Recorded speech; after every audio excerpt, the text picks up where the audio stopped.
and people like land in SF and all of a sudden they're at like 18 different events.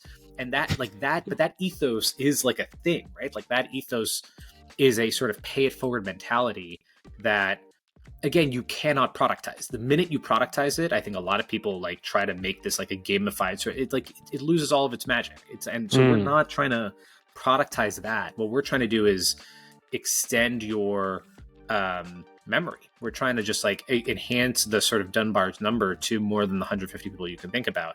Welcome to the Undefeated Underdogs podcast, where I unpack and narrate stories of ambitious people who turn obstacles into opportunities. My goal for this podcast is to create a platform to narrate underdog stories and maybe play a small, teeny tiny role in inspiring you. I intend to highlight the underdog mentality and make authentic conversations with people who play the long game, take action with a chip on their shoulder, and convert obstacles into opportunities.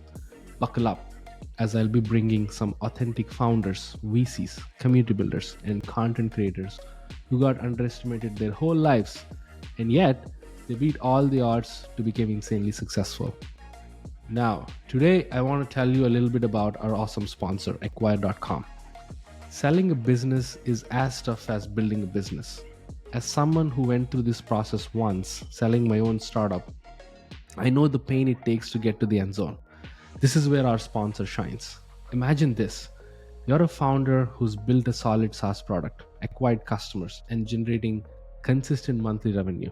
The problem is you're not growing for whatever reason. Lack of focus, lack of skill, or just plain lack of interest, and you feel stuck. What should you do? The story I'd like to hear is you buckled down, somehow reignited the fire, get past yourself and the cliches, and start working on your business rather than just in the business.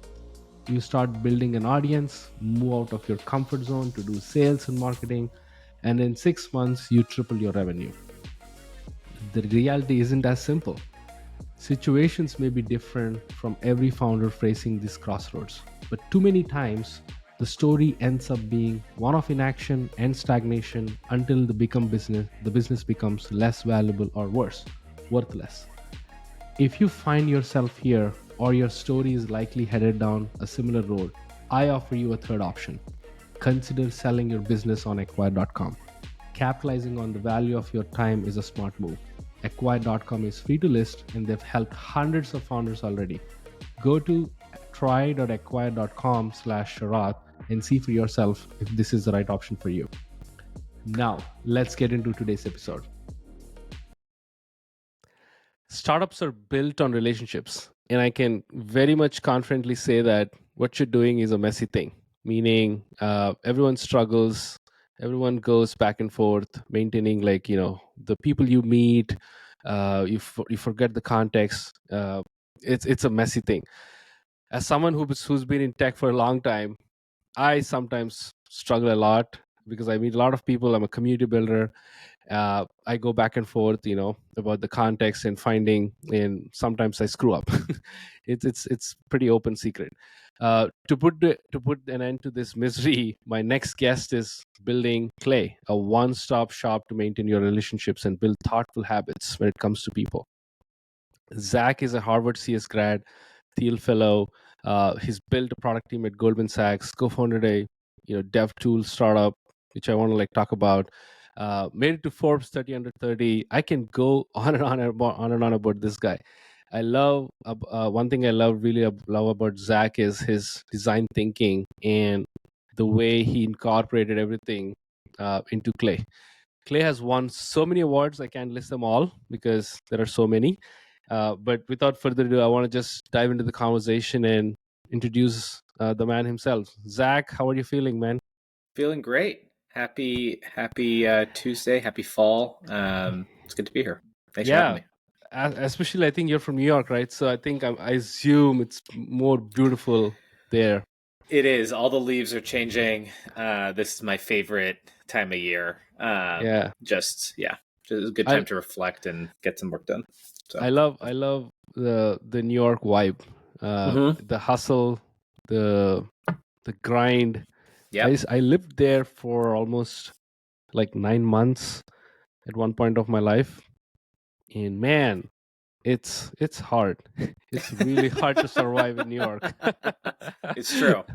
It's true. I'm born in New York, so I never really left, but it is definitely a tough place to be, for sure. I think Yes. it's yeah. Let's talk about New York. I do have a question about it, but you went to Harvard, which is kind of in Boston area, Yeah. and so it feels like you never left the East Coast.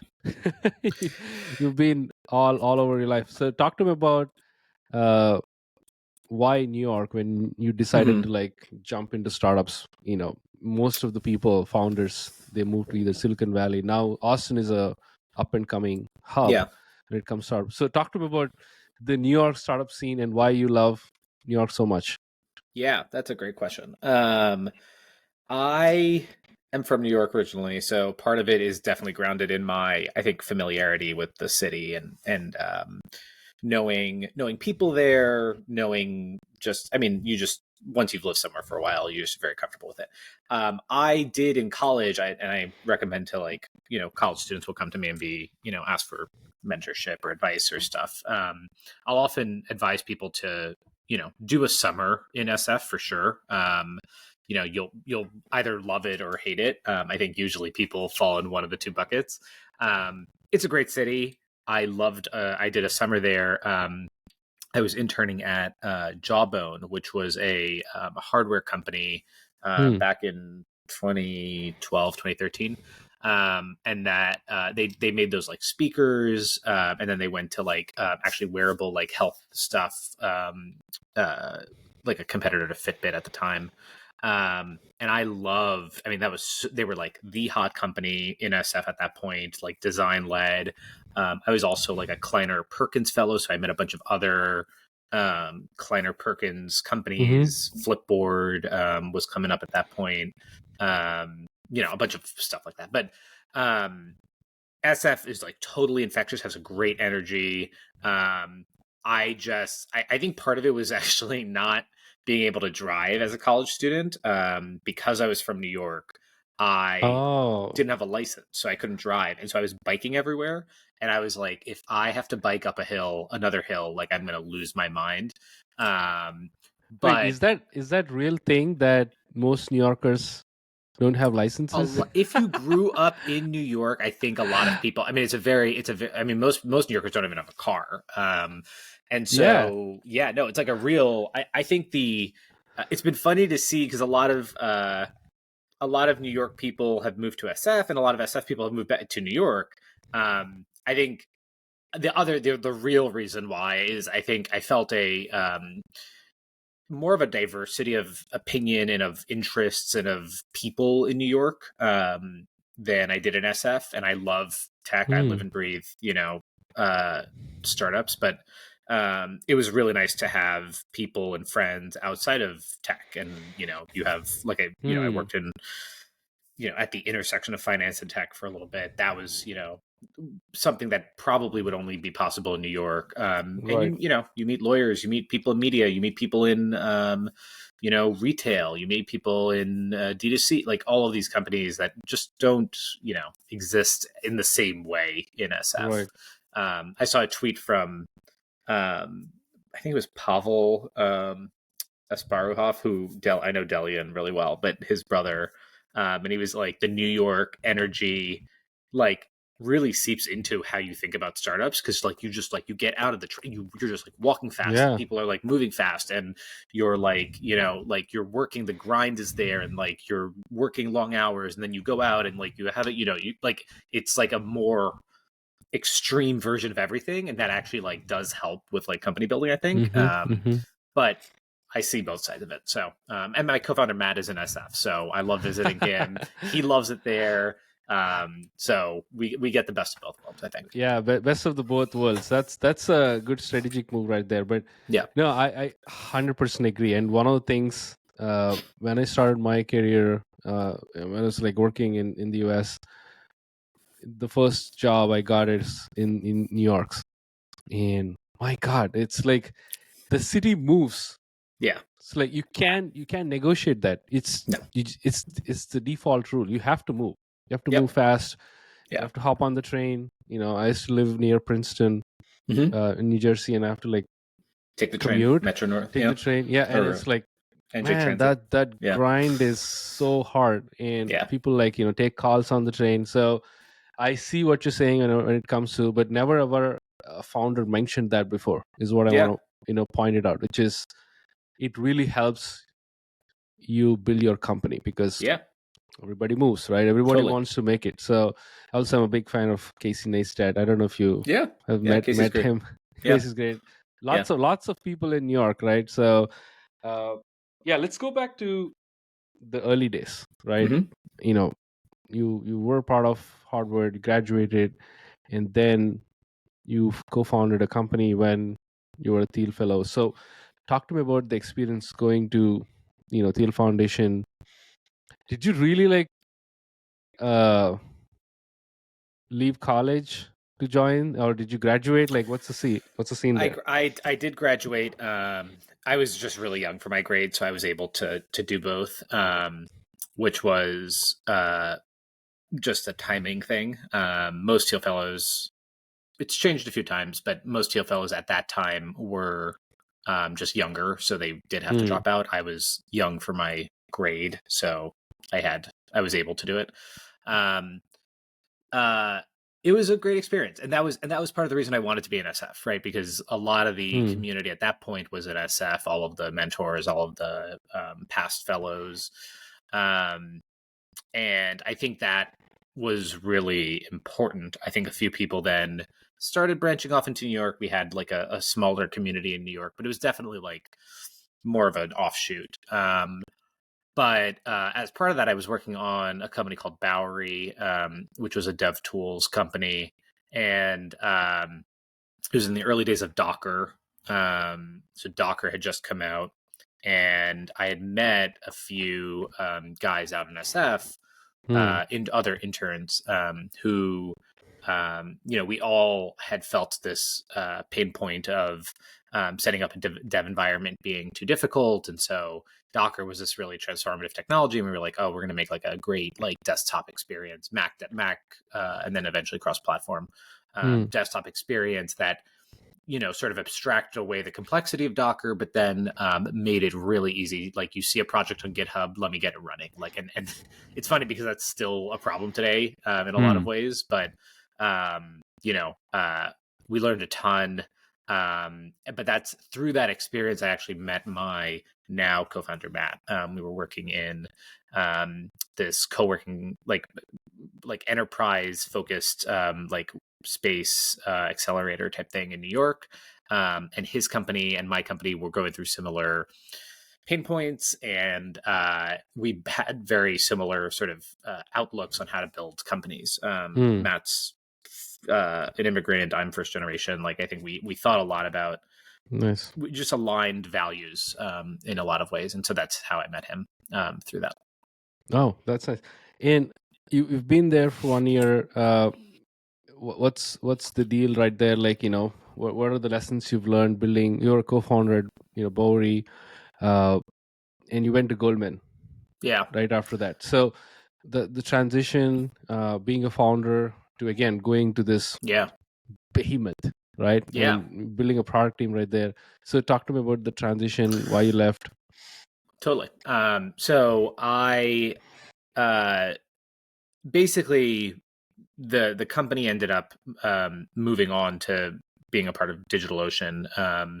I had a bunch of, again, learned a ton, was ready for like sort of a next chapter, and just had sort of disagreements with various things, and so I was trying to figure out what I wanted to do next, and it was interesting because I did not think I would want to go into finance ever. That Yeah. was like it was just like, that's like totally opposite of what I ever wanted to. And I just met through, I think, LinkedIn at the time, somebody who worked there, and I was like, oh, I just like learned more. I'm constantly just like, okay, let me just like see what's out there. And what they were trying to do was really interesting, and the high level was they were trying to build a Bloomberg terminal competitor, really high level. So the Bloomberg at the time, there was a company called Symphony that they had. It was like a chat app, like a Slack or Bloomberg chat competitor, and they had built that internally at Goldman and spun it out, and it was working really well. And so they were like, okay, if we have Bloomberg chat, if we can separate out Bloomberg chat from the Bloomberg terminal, what else can we do? Like, can we, we have a bunch of, people don't know this, but Goldman has its own programming language. It has its own almost like internal GitHub type thing where like code is shared, and like a lot of that is their competitive differentiation. And a third of the company's engineers. So like it's an engineering company in a lot of ways. And so I just like kept meeting more and more people on the team. I was just like, oh, I just want to like, and everybody was so smart and so nice, at least on this, like, and I think broadly at Goldman, but particularly on this team, they were just like the smartest and most friendly people that I had met in any company. And I was like, okay, this is like interesting now. Like I definitely wanted to optimize more for people in this next stage. And I was like, these are the people that I like get along with probably the most. Anyway, fast forward, I joined. This was around the time that a lot of Goldman's like tech stuff. So they were just spinning up what now is called Marcus, which is their like personal banking. So you can go and get a Marcus checking account. That's what powers Apple Card. That was like one whole team that they were spinning up. Separately, we were doing that on the institutional side. So basically getting all of the research that Goldman puts out. Goldman publishes so much in-depth research about all these companies, publishing that, making that searchable, distributing that to our clients and making that available digitally, taking that research and then building out basically, think Yahoo Finance on steroids. That's the personal version, but it's really like a Bloomberg terminal. So anything you want to chart, any amount of, research that you want to do on a company's stock price going way back, and like all the fundamental like analysis that people do, we made that available. And then you want to like actually trade that. How do you do that digitally with Goldman? And like it's all phone based, right? So moving a lot of this stuff to a very well designed SaaS application that we could sell for revenue. And then also, okay, well, most of our customers are also, quantitative hedge funds who, they may want to use the app, but they may also want to consume it as an API. And so we ended up making this huge like API platform that was all of this like does not, no, if you don't know finance, you don't like really, but like most companies don't offer this. It was a huge point of differentiation. And it was, by the time I left, it was, 2 people on a trading floor when I joined. And, we didn't know what a product manager was. We didn't know what a designer was. We were, doing all of this really like sort of scrappy. And then when I left, it was, 200 people and growing, and Wow. like a very different team. So it was a crazy growth experience and a crazy like learning opportunity. And Right. a lot of Goldman just like touches a lot of like New York tech actually as well. So you get this opportunity to be at the intersection of like, they're leading a venture round in some company. And then also, they're thinking about, investing in this fintech company or partnering with this fintech. I'm like, how does that work? And so it was just a great time to be there. I learned a ton, and I'm still like very close friends with a lot of the people that I work with there, which I think is a testament to the sort of people angle as well. I recently had, first of all, it seems like what you described itself is a startup. It doesn't look like you're part of a big, gigantic company. You have your own team and you're operating, you're making decisions. It's kind of like your own, you're the CEO handling this team, end to end. I love that fact that, because there is this impression that Goldman, the other companies in New York, Wall Street, it's like they have this stigma that it's a corporate, cog in the wheel type of thing. You go there, you end up like, working forever, don't learn. So that's an interesting fact. Recently I found, when I invited this awesome founder who's building a fintech startup, came out of Stealth, Chris Halchek. He explained the same thing. He said, I learned a ton from Goldman, and actually I'm implementing right now.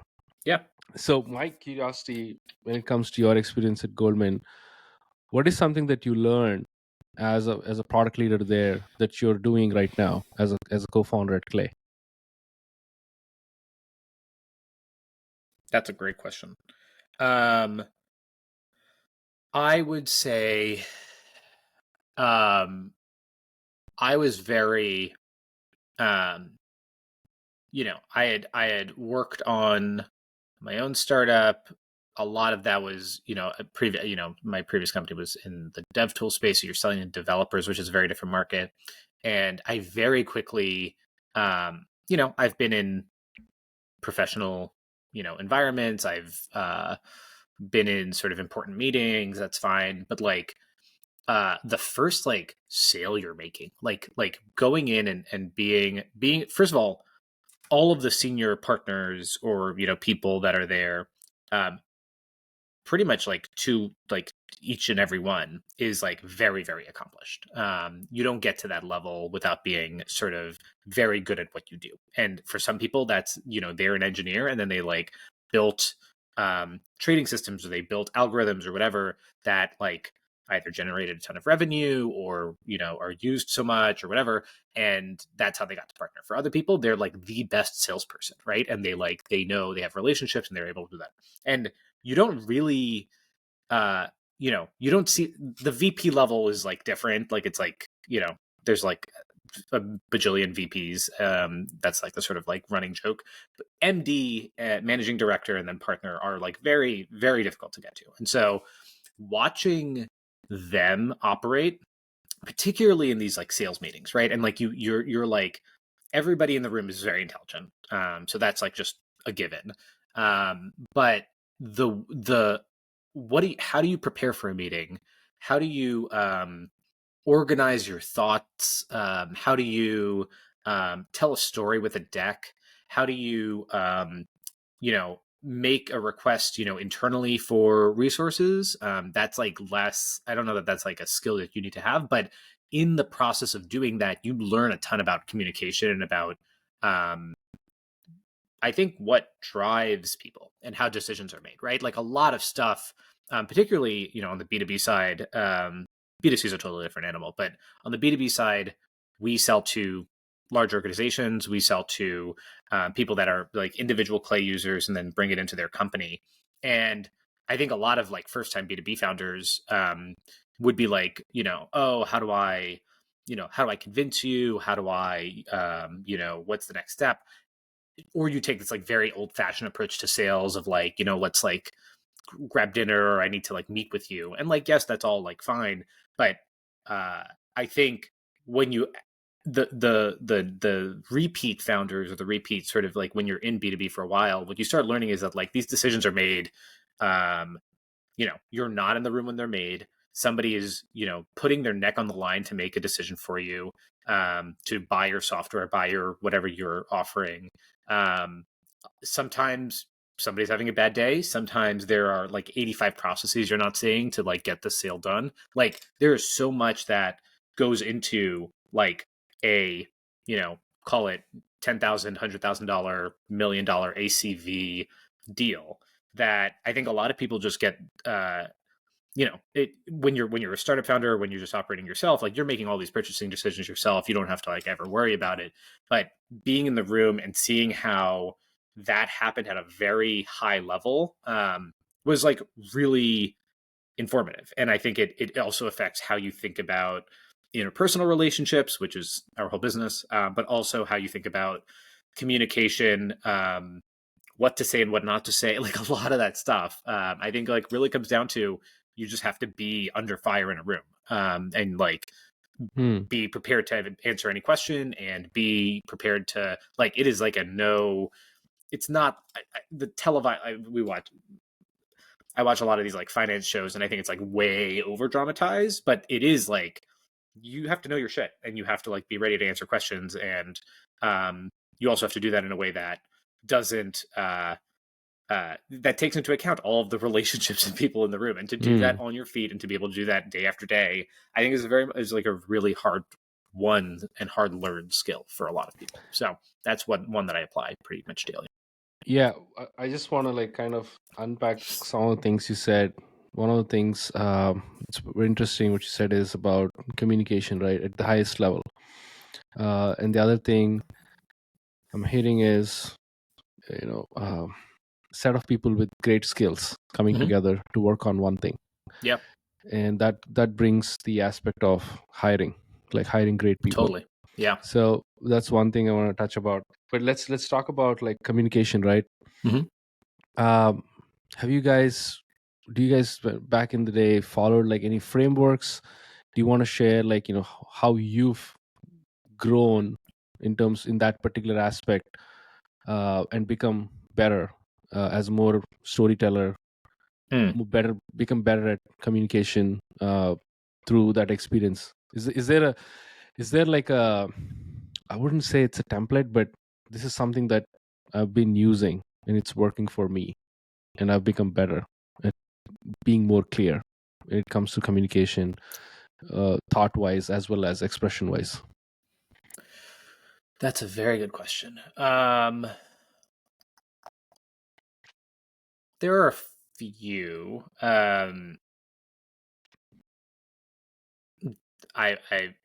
This is off the top of my head, but there's a handful. The first is, I think, having a lot of when I had just joined. I have this like visceral memory of I had put in. I was doing a product roadmap, and I had like put in like all of the here are all the things that we need to get done the next quarter, and sent it to my boss and his boss, and like to get reviewed. And I got back and it was like, okay, this looks good, but like I need a little bit more detail on like some of these items. And so I'd like would sit down, put some more detail on some of these items, and this was going to be presented at like the whole divisions, like whatever. So sent that in, and then they were like, okay, this is good, but like how are you actually going to do like these two things, whatever. And so then I like put more detail there. And so what started off as like an outline basically of an email turned into like a much longer email, and then eventually was like, oh, we need this as a deck. And so I made a whole deck of like version of this. This is over the course of probably a handful of days. So it's not like it's like, but this is like quick turn, right? It's like back and forth, back and forth, back and forth. And I understood why it was happening, right? Because like I'm giving this like 10,000 foot view. And then they were like, oh no, we need the like on the ground, like how are we gonna actually accomplish this? Cool. Like I have all that data, but like and so, I have this like now like 10 to 15 slide deck. Here's all the data you need. Here's all of the examples of like user feedback that we had. Here's all the metrics that we're looking at that like tell us to do this. And then like the next email is like, okay, cool. Can you give me like a 1 page summary? And I was like, I just like started with the 1 page summary. Like, what are we doing? And so like, it's that, like, it's funny because like AI now like does this, right? Like you can like Yeah, summarize and like expand and contract and the whole whatever. thing. And like I had like, but that is basically every version of a big company. Is like if people need various levels of fidelity and everybody's looking at different items, and you need to be able to address all of those different constituencies. And after I had done that once, I was like, oh, I get it now. And I basically thereafter, I had, or at least was in my head, I was ready to produce all of those different levels of fidelity. And I think it's the same exact thing. By the way, the exact same process happens when you pitch investors for a startup, right? Like a VC, they like look at your high level deck. You don't want to have like a million slides in your deck. Then they're like, oh, can you like zoom in on this one? And it's like, well, I had that, but like you were never going to read that if I sent you the deck. And so now I have to have an appendix slide, or I need to have a data room, right? And so everybody's looking for both the high level, like what are the like 5 to 10 things you want to communicate to people, and then okay, now you need a mountain of supporting evidence, or at least I like to be prepared to have that evidence for when they have these like follow-up questions. So that's like one communication thing, and I have another one too if you want, but like that's Yeah, like yeah, one yeah, where please. like yeah. And then the other one is like it was another we were preparing for a meeting, and I basically I had put together this like it was another sort of like here's our product vision and like sort of like roadmap style deck. And we were pitching, this was like to like all of the like partners, and so we were like, here's like everything. Everybody's in the room, and one thing, I forget who told me this, but it was basically thinking about how really like putting yourself in the shoes of like every single person that is going to be like in the room with you, and like now going through your deck and reading through it through their lens. Put yourself in the shoe, like it goes far beyond like a dossier on the person, right? Because like I didn't know any of these people. They were like much more senior. They're like running the firm. But my boss's boss, which was like already a partner, they're like a partner. They're like, this is what they do every day. She sat down and she was like, okay, here's this person. Here's what they're doing. Here's their problems. Here's what they're thinking about right now. This person, here's their problems. Here's what they're thinking about right now. And now go through this deck and identify the things that they're going to have questions about. Identify the things that they're going to like be picking apart, right? And she could identify it within seconds. She was like flipping through the deck. She was like, this is good, this is good, this is good. They're gonna, Bob's gonna have a problem with this slide. Karen's gonna like ask about this. Like, here's whatever. Like, be ready for that. And I was like furiously taking notes. I was like, oh my god, whatever. But like that is what they like, the lens with which like senior leaders do that is like, that is the job. It's like synthesizing and understanding how people are going to perceive the things that you are presenting to them. And it's not like everybody's, they were never I think, and I think this is the difference between like a great large organization and then like a terrible large organization. A terrible large organization like raises those questions without any sort of, it's just, that's politics, right? Like the politics is like asking the questions and The like bureaucracy, putting up yeah. exactly, that's bureaucracy. But places like, I think Amazon, you hear this about early Amazon, you hear this about, I think a lot about Goldman is like, these are just smart people who are looking for reasons why this may not work, and they want to like stretch your thinking. And they're not going to say no. They're not going to put up roadblocks. Like it's like a move fast and like, I would say break things, but move fast culture. But you need to have an understanding. Like they want to make sure that you know your thing and that you've thought about this sufficiently. And so it's actually like a very intellectually honest like culture where it's like, okay, let's think about this problem together. Here's my perspective. I'm not diminishing what you're doing, but here's a perspective that maybe you're not thinking about. Here's a thing that would help me, whatever.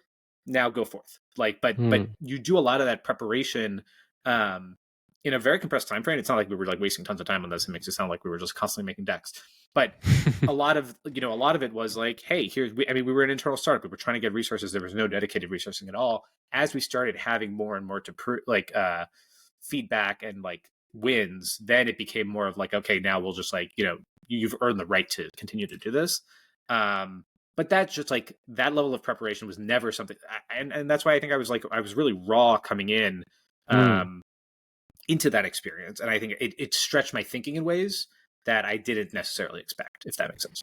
Yeah. I think I love that. I think it also it kind of boils down to having this 360-degree view of totally. what you're doing. Yeah. And I don't know if you read Mr. Beats leaked memo. Yeah. I think totally. he mentioned something like similar, which is don't tell me what's working.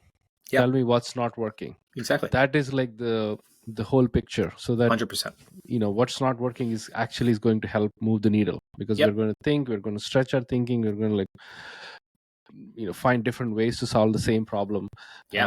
So it's kind of great that no, and when you're a leader like that, like you're just constantly surrounded by sycophants who like want to just tell you what you want to hear. And like a lot of if you are a good leader like that, you're like, no, like cut through the bullshit. Like, what do I need to know? What do I need to hear to make me, because I don't want to be surprised by it in 2 months when this thing doesn't work out. Like that's what people do constantly. Right. So that's just goes to your point. I love that. That.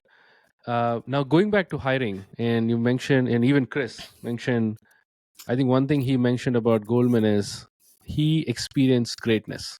Yeah.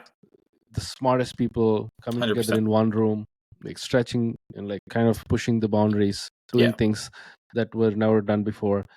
So in your experience, you went from 2% team to 200% team at Goldman. So talk to me about spotting incredible talent that are smarter than you. How do you do that? Okay. This is an awesome question. So I totally agree that I was lucky to work with like really incredible people. I think it's the thing that I was probably the most spoiled by, because I had never had everything else was me. I was like looking for spotting talent, looking for talent, like as an equal, as a coworker, right? That's a very different thing than, or sorry, as a co-founder. That's something that's very different when you're hiring people like for your team. It's something very different when you're hiring, potentially in some cases, like somebody more senior than you. Like I was in interviews for people that were, 2 levels above me, and that I think is an important part of that hiring process, at least in a big company. Goldman is lucky because it gets great sort of like funnel traffic, right? Like everybody like is like very smart people are applying there. And in fact, a lot of the people that would we would hire interns, and the interns now the interns that we had are now they've started their own companies, and like they, I talk to them all the time. So like it's very funny to see that sort of like mafia grow. The process wasn't crazy, but again, so we had great sort of like funnel traffic. The recruiting, you have a recruiting team that's very lucky, right? So they're like doing that sort of top level filter, but I actually take zero credit. The head of the engineering team, and then my boss, who now has his own startup, and we're still very good friends. They were just remarkably good at spotting talent. And so by the time you got to a final round interview, I think our like yes, like the number of people we said yes or no to, I don't know the exact numbers. It felt very much like almost like 50-50 to like 75-25 yes. Like it was like we got into that room, and this person had already been vetted by a lot of other people. I'm not going to say that the recruiters like knew everything about the person, but they were definitely looking for cultural fit. They were definitely looking for like intellectual horsepower and like ability to like it was, I don't know, that the sort of like grab a beer mindset is the right one. I would call it like a stuck in an airport mindset, right? Like, is this a person that if I were stuck in an airport and I missed my flight with you, like that we could actually spend time and have like mutual, like common conversation for like 12 hours? And like pretty much everybody on that team, we were able to do that. And that did not mean hiring like very similar people. Like we hired somebody from, I think they were a designer at a publishing agency.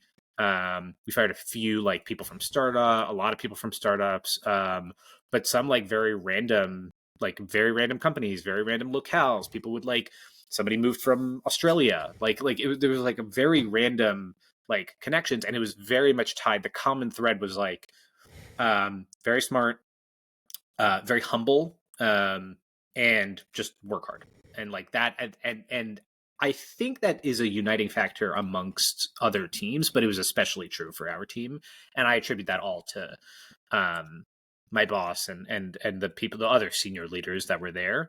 Now, fast forward to today, my co-founder Matt is like amazing at that as well. And I think I just, not to say that I'm like terrible at this, but I think I have learned a ton from all of those people to say, here are the things to like look for. Here's how, I just take a very, I think, optimistic view of people. And I think in hiring that's tough, right? Like you can't always do that. I think it's a good mindset to have for sure.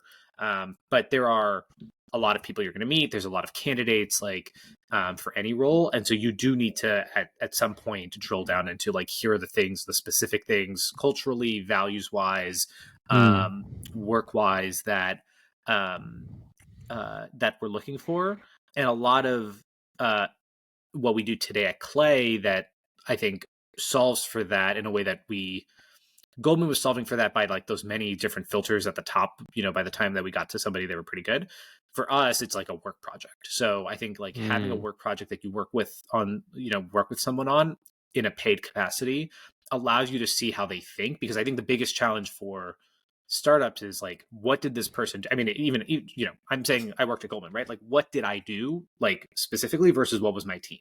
And if you find somebody that isn't honest about that, or doesn't sort of, every big company, like we hire people from Google, whatever, like big companies, it's a team effort. And so like if you don't have somebody who can like actually distinguish that, or even if they are honest about it, but then they come to a startup and like they don't want to do that thing, or they don't know how to do that thing, or they had a whole team of people that at their previous company that were doing that thing, like it's very hard to like disentangle that. And so the work project lets you do that. The work project says like, not only can you do the work, but also do we enjoy working together? And it's a two-sided thing. It's not just, you know, I like working with you, so I'm going to hire you. It's that like, hey, do you even like our team and like what we're doing and the work that Right. we're doing and whatever? And that I think is a much more meaningful sort of process. And that was again entirely by Matt, who had learned that I think at his previous company, which was a YC company, and like really taught that to me. I love what you said about the criteria. Like if you're stuck with this person at the airport, Yeah, would you spend the next hours with them? I think yeah, that is a great filter. Like yeah, it eliminates a lot of noise totally. and clears up like the cream, the talent, or the top 1%, I would say. Yeah, uh, and any mention about A players, because that's something that everybody wants to hire A players, yeah. right? At Goldman it looks like everybody's an A player. So in your experience going through that multiple times, the recruiting, either with the help of your boss, Yeah. how you sort A players versus B players? What are the things that B players show that they are not A players?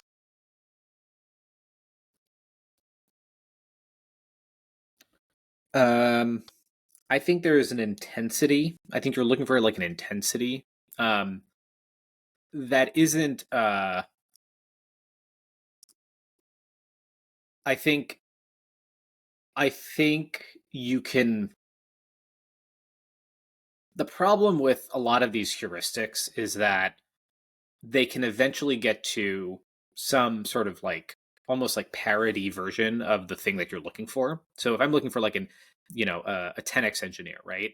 A lot of what people like, if I would bet, and I think a lot of people do have this like sort of bias where a 10x engineer is a guy who is from a like, one of these technical schools and is like, drinking Mountain Dew and is like, has stickers on their laptop, whatever. I'm just going to paint some like very Right. over dramatized thing. And the reality is that like you cannot do that, right? Like that these people, like, you need to, in every role, in every sort of like thing that you're hiring for, you need to be able to identify I think it's like and this process happened differently both at happens differently at Clay than it does at Goldman, so I'm going to like separate those out. But the idea that like there are sort of diamonds in the rough, that there are people that may not, there are all sorts of reasons why people don't, you might be having a bad day, you may have you may not like just interview well, like I don't want, who interviews well, like big company engineers, 100%. They just like train for it, they do the leak code, and like um there's no amount of like on the job like training that I can do to like differentiate those people. And so a lot of what you're looking for, or at least like I think when you have an A player in front of you, there is some amount of intensity in their ability to think through problems. They will engage with that thing. A lot of product people. One question that I ask is just like, what's like an app on your phone that like you've been using that you love recently that I don't know about, right? Because like I used to leave that last part off, and then people would be like Spotify, and I'd be like, you're not gonna like, okay, if you're gonna give me Spotify, you got to give me some. Now my next question is gonna be like, what about Spotify like really like Yeah. amazes you? And if you're not like digging deep on like the airplane implementation of like Spotify and how like the audio doesn't cut out versus Apple Music, like that's the level of like it, detail and like attention to like, it's not like the home screen is like like has videos now, like that's not interesting. So when we would ask that question, some people would give the whatever answer, but some people would date like my answer to that is around how like, have you looked at like Google Maps versus Apple Maps and the level of detail on like the buildings and how like that differentiates, and like what is map making? Now let's talk about cartography for like 30 minutes. Like that's a level of like just here's a weird interest that is coming through in that question that I never would have gotten if you're like, I think B players would be like, I don't actually pay that much attention to that stuff. And I'm not saying, I'm not dictating what that is. And I think that's part of the challenge is you can't pattern match. A lot of A players you can't really pattern match on, right? Like you feel that intensity, or you feel that level of knowledge or passion about a particular thing, and then you sort of then tease that out and say, okay, if you have that about the thing that you're actually working on, then you're gonna blow everybody out of the water. And so A players have that for other things, and it may be, I don't really care what it is. Like, it may be, the things that you're reading or consuming, Yeah, and yeah. maybe the like thing, your side projects. A lot of, for engineers, it's like side projects, right? Like, I want to see, Right. what are you working on? What are you hacking on? Right? Like, because that's where most people, if they are a diamond in the rough, their outlet for that isn't work. Like, they're under served by their work. And so then it's like, oh, I'm channeling all of that energy into this other thing. And so you're going to get that in the side project or in the thought, like the blog post that I wrote or whatever. Here's my notes app. Here's like just a bunch of song Yep. lyrics I've written out. Like, cool. Okay. Like, now let's talk about that. But now I'm not pattern matching you on some, Yeah. dramatized version of the engineer that I have in my head. I love the fact that it's so awesome. What a great answer. I love the fact that you can't templatize an A player. Yeah. I think the only thing you can kind of look for is the gut feeling, the presence, and I think the intensity. And going back to Mr. Beat's memo, I think he clearly says obsession. Exactly. Having that ridiculous obsession for no reason. Yeah, totally. It's like born out of your curiosity or like what you want to learn. I love that. What such a great answer. And everybody talks about A players, but I think what you said is absolutely true. You can't like really put a pin and say this is exactly how an A player should look like. Exactly. It goes different to different. Yeah. Let's talk about clay. Mhm. I think the first, I would say, I don't think it's a stupid question, but I think something right off the bat as an observation. Why on the earth you went with .earth domain when you can go with a million other things, and you're doing AI too.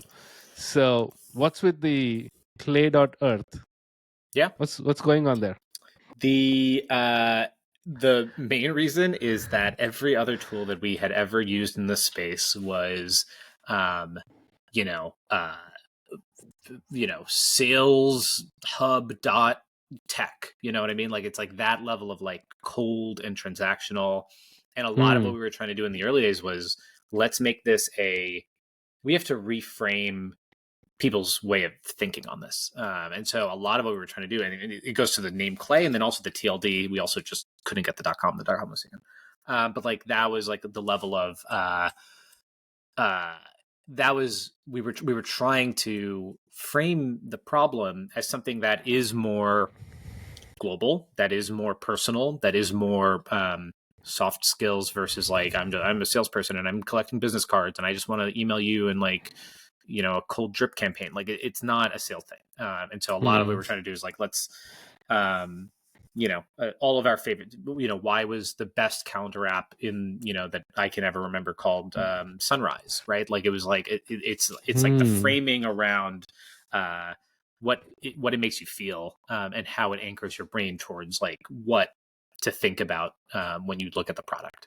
So the .earth was part of that, but it was more like we had, 3 options and we chose, Earth versus, I forget what they were at this point, but yeah. And why clay? Why do you think clay? I think I kind of have a sense about the word clay. Yeah. I think it I mean, we sticks. usually we like asking people. Yeah. So yeah, what's your thought? My thought is like when you hear about something like clay, it's like it sticks together. Mm-hmm. The immediate thought when it came is like, okay, it's going to like be the glue that holds things together, like something like that. So it's like it's made out of obviously like natural materials, and it gives me an impression that I want to build a relationships habit that is more natural and that is like kind of sticky. So is that what it is about? 100%. Part of it is that. Part of it is like, it's something that you can mold. It hardens over time.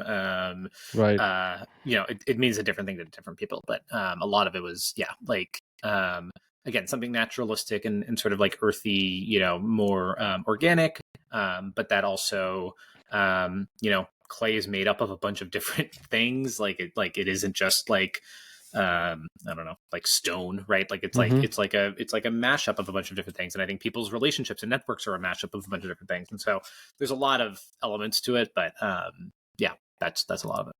And yeah, let's go back to the initial days of Clay. So one of the questions I have for you is, you started as in your career as a founder building a dev tool. Yep. Then you went to Goldman, which is finance. You were doing product there, and then you ended up building a consumer app, Yep. or like a more personal, more intangible, problem that you're solving. And so why consumer? And s- talk to me about like the transition. Like once you left Goldman, what made you pursue this consumer first approach, or why Clay? Yeah. I mean, the honest answer is this is a thing that I and also my co-founder Matt, but I didn't know that at the time. When I met him, had we've both been obsessed with this for 10 plus years. And this being, back in high school, I had I was using High Rise, which like was a 37 signals product that was made for like basically contact management CRM. And I was using that because I had a few people like mentors, advisors, other interns that I had met through internships. And I was just like, I want to find a way to, keep up to date with them. Fast forward to college, a lot of that moved over from me to LinkedIn. And I was like, connecting with people on LinkedIn. And for freshman year, a lot of my freshman and sophomore year were like, oh, I want to get to the 500 plus connections, so I was like connecting with Right. people every whatever. And then junior, senior year, I remember distinctly a friend of mine emailed me and was like, I saw that you're connected with so and so. Like, can you intro me? And I was like, oh, I have no idea who this is. And it was because I like added all of these people, or even, not even to get to the 500 plus connections, but people that I had met at a conference and never talked to again or whatever. And so this idea that like social networking and like that network is like the actual collection of people that Mm. was entirely broken, I think. And so then from there, I was like, okay, this is not going to work. So I moved over to Evernote, and I was using Evernote, and I was, a note Yeah. per person, and I was like, whatever. And after I chatted with you, I would like put into the note, like whatever, scan the business card maybe, and then some notes about our meeting. And I think a lot of people had that like similar sort of pain point. Right. I think a lot of people feel overwhelmed when you start like looking. I also took like a social psychology class, and like the crazy connection between like weak ties. Like it's not actually there's all sorts of research about Dunbar's number, and you can go into that, and the 150 people you can remember, and da da da Mm-hmm, mm-hmm. and whether or not that's right. And it might be larger than that now because we have online media, but the interesting part is that like you meet 3,500 people over the course of your 20-year career. 55% of people have more than 500 plus connections on LinkedIn. And so you have these huge networks. And yet it's not like, I think people feel the stress to be like close to their like closest people. And like, I'm forgetting, my best friend's birthday. Mm-hmm. That's like totally a part of it. But the weak ties and the people that are in your like distant circles, 85% of people get a job from somebody that they know and like that they consider like a weak True. tie. And so it's like this, like, it's not going to be the people that you are closest to. It's having that sort of ever breathing network that like, in my opinion, this is going to like a little bit more of the personal side. I think it's not about being transactional with those people. It's not about, I have to, you intro me to this person, so now I owe you an intro to this person. I think it's like a very organic thing. And Mm. Matt and I have been very lucky to benefit from people who have introed us to others, investors, and, internships and jobs. Like everything is just like referral. Right. And it's just people paying it forward. And tech is best at this, right? Like when you go to SF, like people are introing Yep. you, and like I hear this all the time. People like land in SF, and all of a sudden they're at like 18 different events. And but that ethos is like a thing, right? Like that ethos is a sort of pay it forward mentality that again, you cannot productize. The minute you productize it, I think a lot of people like try to make this like a gamified, so it loses all of its magic. And so we're not trying to productize that. What we're trying to do is extend your memory. We're trying to just like enhance the sort of Dunbar's number to more than the 150 people you can think about. And that is the core problem. And the way that we do that is now, it's very hard to explain. I mean, we call it a home for your people or your relationships, but we think that extends. It depends on what you're anchored as. It might be a contacts app. You might think of it as a contacts app. We don't really think of that as a contacts app. It might be sort of like a CRM if you're in a company. We don't really think of it as a CRM, but like it can do that. And then, maybe the best word for it is like a Rolodex, right? Like it's like the thing that you would have on your desk when you were a professional, and if you were in the 1970s or 80s, that would be your just network. roll. And so exactly, and that was everybody you knew. And so that we just lost that, right? Like we lost that when we a lot of the magic of like letter writing, like it's not like email is like a magical experience, but like a lot of that like utility at least moved over to email when we made like a digital jump. And a lot of great engineers and product people have built amazing email apps. Like I think I remember like Mailbox that like acquired by Dropbox, Sparrow acquired by Google, Superhuman, right? Like all of these things are like amazing because people spend so much time in email, and yet none of that attention has been paid to people and relationships. And yet your network graph is like more distributed than ever. It's in Twitter, it's in LinkedIn, it's in email, it's in business cards, it's on your desk. We have CEOs of like Fortune 500 companies who send us photos of their desk, and it's just posted names of people, and it's it's crazy. So that's what we're trying to solve. And it's if we can, our like overarching goal is increasing your conscientiousness. And it's not that's I think a lot of people feel really stressed about that. They feel like they're forgetting somebody's birthday. They feel like they're forgetting that like you got an intro from somebody and you didn't respond. Like a lot of that stuff happens. But all of those great meetings, all of these like electric conversations you have with someone new, and you're like, I want to be their best friend. Like that's exactly what we want to capture. And allow you to have more of. And so that's our product, Clay.Earth. I love the narrative around this is an extension. We're not kind of productizing anything, because I think, like you said, it loses the natural essence of what we do as a humans.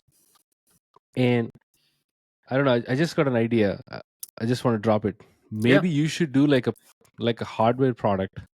Yeah. That's like a kind of like a pendant that sits somewhere on you. When you meet people, it listens to the conversation. It actually takes note about that person.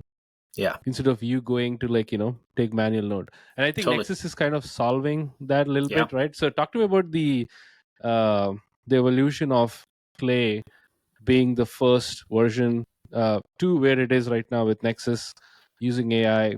And I love the demo. I saw the demo and it's like super magical. It's like it adds context. My biggest complaint I have with my messy relationships or the people I have in it is I forgot the context.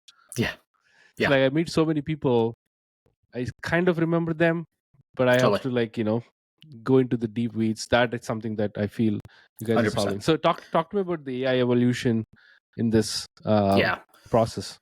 Yeah, and I'll start with the hardware, because I think that's like we've thought a lot about it. Shout out to Stammy at Limitless, who's doing some really interesting stuff. There's we think a lot about hardware, and whether I think a lot of people are doing the pendant stuff. I think that's like a really interesting sort of extension. I think that will be a product in itself. But we do think about hardware and like what are the other parts of like hardware, or the other parts of like people meeting where hardware is like a real asset. So that's one part of it. On the AI side, AI, we were on like the GPT 2 or 3, maybe 3.2 beta. And we've been using it, so it started with summarization. It started with very basic, a lot of that sort of like contraction and expansion sort of stuff. It's been in our sort of like data pipeline for a very long time. So we use it for a ton of different things. I think what we realized very quickly was that it allows you to do the thing. Our original goal was like a an amazing chief of staff or an amazing EA who has the context and can sit across.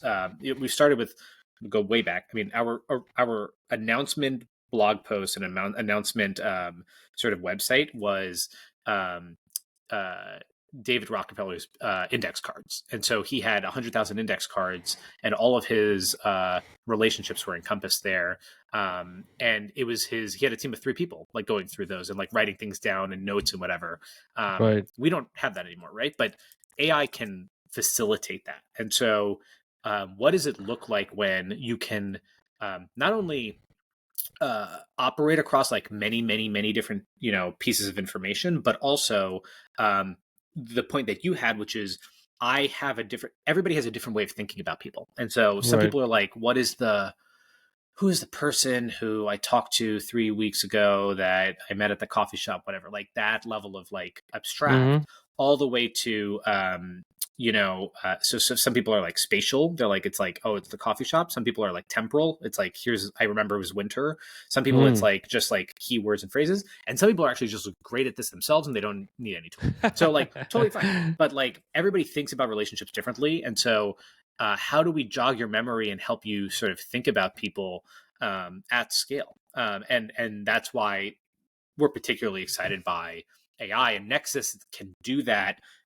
We're still in a few ways hamstrung by the technology, like the context windows aren't big enough, but we're just getting to that point where I can operate on thousands, tens of thousands, hundreds of thousands of contacts and help you find the right person, but also do that sort of next jump, which is like, and we did this in this works today. You can try it. It's like, I'm traveling to a new city, or I'm traveling to SF for 3 days. Like, Right. can you make Who me an should I meet? itinerary? Who should I see? Like that. Who should Right. I see is a really difficult thing for anybody, even a great EA or chief of staff, to do, Yep. because it's like, what am I looking for? Like, what do I need right now? Who have I not seen in a while? Who has had a big change in their life?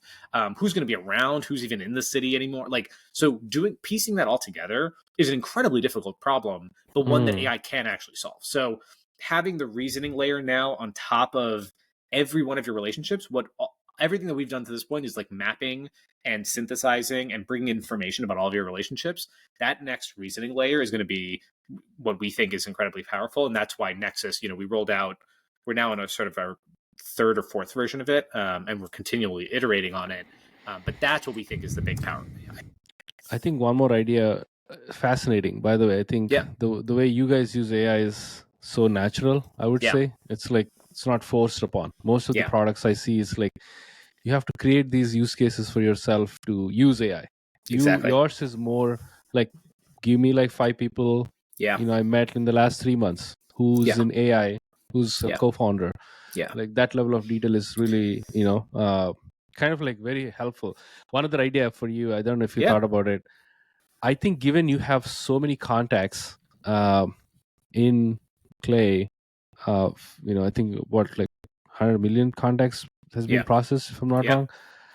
It would be awesome for I would call it something like keep a tab or something like that, where if you haven't reached out to that person in the last 3 months, you just do a check-in. Hey, how's it going?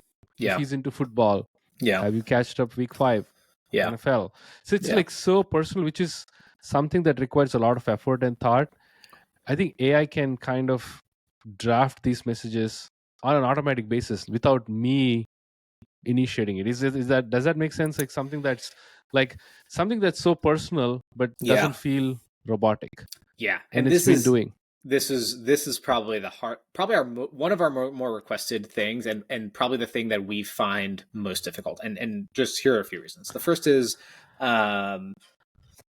I've used literally every version of this product that has existed since 2010. So a few people have tried this. The very early days, it was very the people that did it best were in the early days of like the Twitter and Facebook API. Like when those were open, you could pull like interests. And so it'd be like, hey, you follow the Yankees on Facebook, and like, so does this person. So you should talk about the Yankees in your first meeting. Or they just posted this thing. They tweeted about this thing. They tweeted about this article. And you haven't talked to them in 3 months. You should like, you mention this and mention the tweet in the article. And I think the thing that we,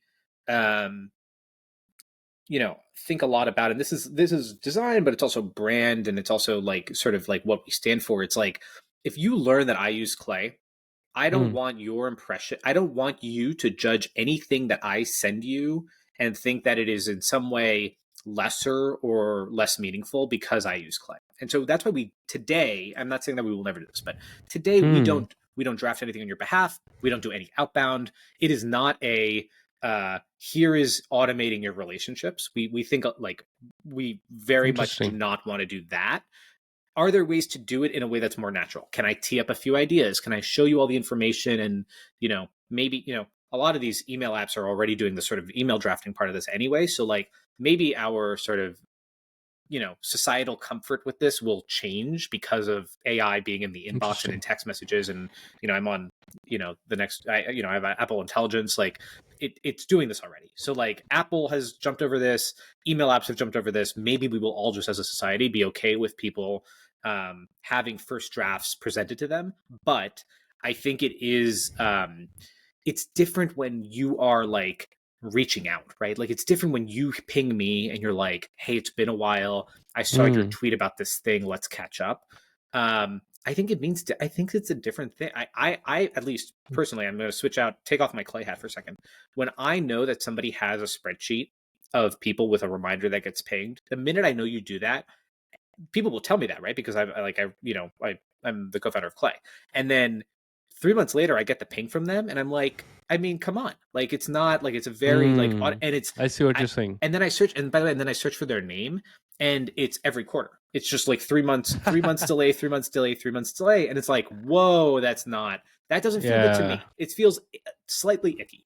And so I think a lot of what we think about is this is us looking out for our users. And this is why we have amazing word of mouth, because people are okay telling other people they use clay because it doesn't do those things. Once you sign up, you're going to find out it doesn't, it's not sending out emails on your behalf. So it's a really tricky thing. And not to say that you're not alone. Like a lot of people want us to do that. But that's our thinking, at least for why we don't do that. I think I'm going to take my word back. I see what you're saying. And I would feel the same way. Yeah. But I think I really, the way or where I'm coming from is, you have to check in with your friends, right? 100%. That's the problem. That is the thing I want to like kind of, how can we solve that? But I feel the solution is not the right one, which is we both will agree. Now I'll take my backward. Maybe I really like what you said about like, hey, you haven't checked in with this person in the last, few months. Here are some ideas, or here's what they're up to. Exactly. So that is something that's like a nudge to you, is what you guys are doing. That is phenomenal. I feel that is more natural. Totally. And that, I wrote a blog post way back about like engineering serendipity. And that's what, again, like it's how do I increase the surface area? Because if I post a ton, right? I post a ton on Twitter or LinkedIn or whatever, and you see one of my posts and it resonates with you and you email me and you're like, hey, I love this post. Like, hey, we should catch up. Like that is an organic thing, fully organic, right? Yeah. But that relies on me posting a ton. And so many people today don't do that. Like there's no opportunity. Once you sort of fall out of touch, like you're not seeing them in the street. They've moved to a new city. They're not posting on Instagram or LinkedIn anymore. They're not doing, they're not reaching out to you. So like where is that serendipity? There's no opportunity for that anymore. And so that's a lot of what we think about is like, how do we, again, not engineering it artificially, but how do we introduce more opportunities for it, for that randomness, for that whatever. And so that's exactly what you're talking about. It's like, give me a reason, like tell me what's happening in their life, because otherwise I have no sort of basis of knowing that myself. Love that. Yeah. Last thing before we wrap up, I want to ask about one of the things I really admire about clay is the design. It's so... Thank you. So clean, so minimalistic. It's like there is no clutter. It's like Yeah. it talks to me when I go onto the website. Yeah. So yeah, talk to me about the design thinking you've developed over the years. Oh It's man. so fascinating to see the evolution of Zach being in DevTool startup to Goldman Yeah. to where you are. So Yeah. how did you pick up? And by the way, amazing job getting those awards. Webby Oh, thank Awards you. is incredible. Thank you. Uh, yeah, talk to me about that. The design thinking you apply to Clay every day. Yeah. I mean, I'll try to keep this short. So first of all, again, I've built this product for myself. Um, when you build things for yourself, you're not really applying a design eye. I accredit everything to Matt in the sort of like early version, then and our team now for being able to not only think, elevate the product and brand to the where it is, but also to be able to execute on that in the product itself. Because there's a lot of surface area. There's a lot of every day you have an opportunity to lower that bar, and they consistently keep it very elevated. So that's number one. Number two is, I think that design. We won the Webby Awards, which was like a very nice gesture. Both the like judges who come from a lot of these like large tech companies, but then also the People's Choice, which was our users saying like this is better than.